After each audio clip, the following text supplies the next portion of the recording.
so I'm giving him the benefit of the doubt on that. You have to. But now, we have this most recent incident with the old man in a pub.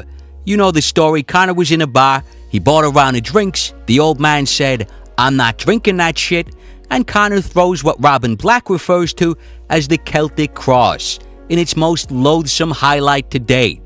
And for many, this is the straw that finally broke the camel's back. Pubs that had framed posters of McGregor are pouring a proper 12 right down the shitter. Well, that's the low life there that we've all supported. Cheers to you. All right, guys, get that in the toilet because that's where his whiskey belongs right now. Come on, throw it in there. Get in here.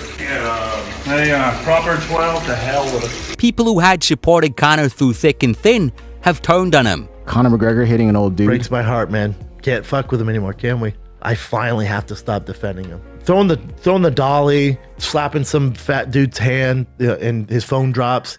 I don't care about any of that. I'm all right. This can't defend him, can we? You just sucker punch this old man because he didn't want to drink his whiskey. As a lot of you know, I am known as one of the McGregor fanboys on YouTube. You know what I mean? I've stuck up for this guy a lot. Whenever someone says anything about McGregor, I can't say nothing now.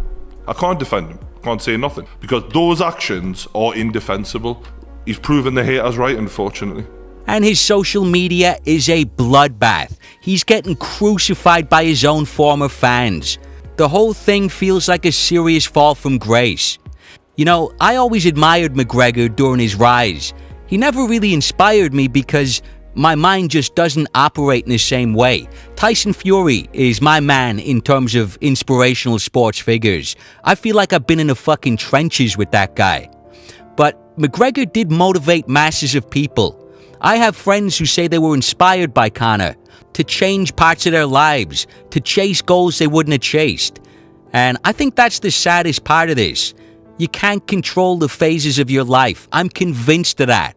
You know, often you find yourself thinking, Jesus, I wish I could get back to the way I was, 3 years ago. And I feel post-Mayweather McGregor has just been a different person, representing drastically different things and appealing to a completely different group, of which I'm just not a member.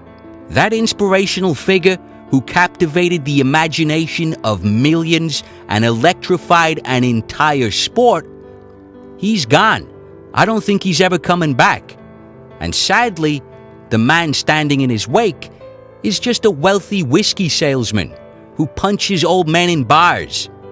As I said, in terms of Conor as a resonant, inspirational public figure, this whole period feels like Act 3, Downfall. Could you tell us your side of that story? What happened there?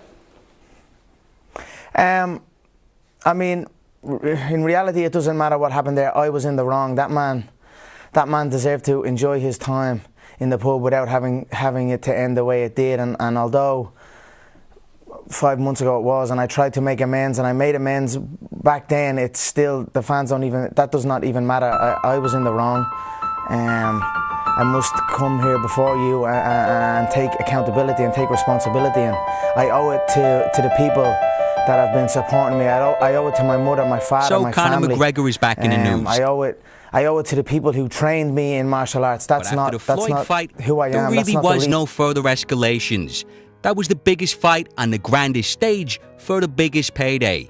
And I did wonder, can this guy keep moving when that relentless will to constantly outdo himself can no longer be satisfied, and he simply does not need the money? You know, people go through phases in life. These phases can last years. And in my view, from Conor's UFC debut to the Floyd fight, that represented one truly incredible phase of his life. You know, some people disagree with me here, but throughout the build-up for Khabib, I felt like I was looking at a different person. That magnetic, confident visionary was replaced by a very erratic and crude whiskey salesman, basically.